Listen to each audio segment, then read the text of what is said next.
Our hotel in Chennai has got impacted, and we have hotels in Mahabalipuram, Aurangabad, Mussoorie.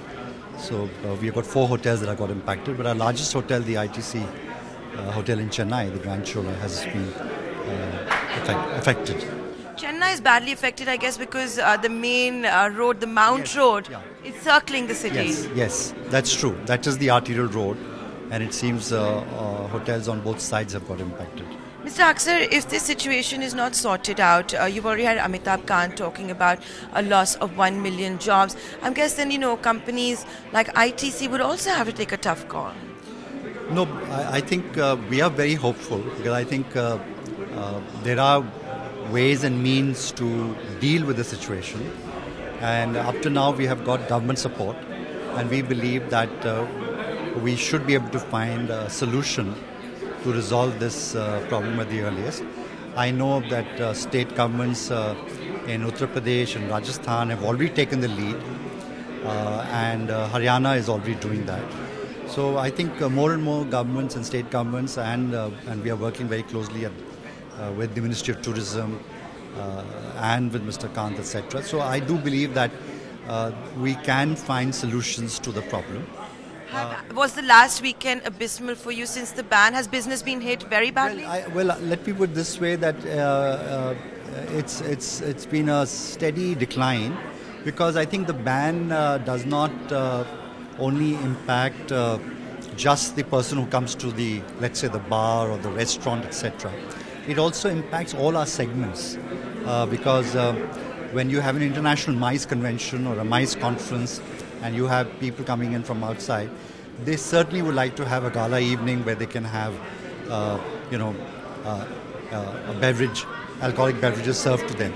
So when you write to them, or you can't do this, that causes a lot of trepidations in their mind. And I think it's bad for the industry, because what is going to happen is that tourism on the whole is going to get impacted. So it's just not those hotels that have got impacted are going to suffer, and those that are not going to suffer. I think it's the overall image that you can't go to India because there is a rule, or there is a legislation, or there is a problem over there. So I think the tourism industry itself will have a bad image. But have you seen cancellations that have taken place? We are seeing some numbers, early numbers, certainly cancellations taking place in some of our hotels. But I do believe that if this doesn't get resolved soon, we'll see greater declining trend emerging.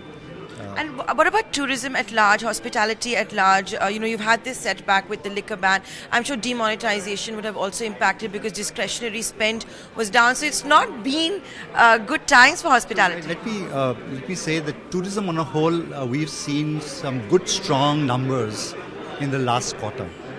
So demonetization has not necessarily impacted at least our industry.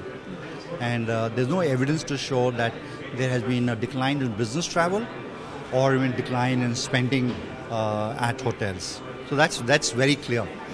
As far as this particular thing which has happened in terms of the recent Supreme Court verdict has certainly has a cause for concern, because it impacts the industry as a whole, tourism as a whole, because it sends the wrong signal internationally. And people who are making choices to choose destinations will certainly not come to India if they know that there are hotels where liquor will not be served, or where alcoholic beverages will not be served. Or a guest who is wanting to come and stay in a hotel will certainly not stay in hotels where he knows that, even though he may not be a person who drinks regularly, if he knows that he can't have a liquor, he'd probably choose another location. Find us on Facebook at facebook.com/ETNow, and don't forget to click the like button. You can also follow us on Twitter at ETNowLive. To stay updated with all our programming, hit the subscribe button on our YouTube channel by logging on to youtube.com/user/ETNow.